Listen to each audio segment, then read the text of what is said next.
نن سبا د غربت غټه وجه چې د هغه د رزق بې قدري ده. بوچړي خواړه څه کوي چې لوښو کې به ډوډۍ پاتې شي او هغه به په ناوګو کې په لارو کې به وي، په هغې ناوګو کې چې هغې کې به د پلشونو او د غسلخانو اوبه به وي او د هر کور نه چې اوبه رابهیږي په نالو کې پکې چاول را روان وي، د وروج د ډوډو هغه بوچړي پکې را روان وي. په دې پسې غربت را روان دی او نیستي پسې را روان چې دی د رزق بې قدري کوي. دا د رزق بې قدري ده.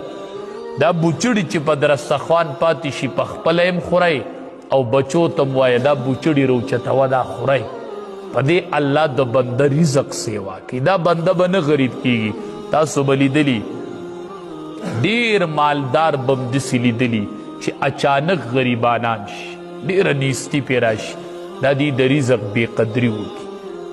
هسې دا درستخوانونه داسې نولی په غولي کې او برنډو کې هر ځای ورکره کور کې بوچړي پراتی. دا د رزق بې قدري وکړي نه الله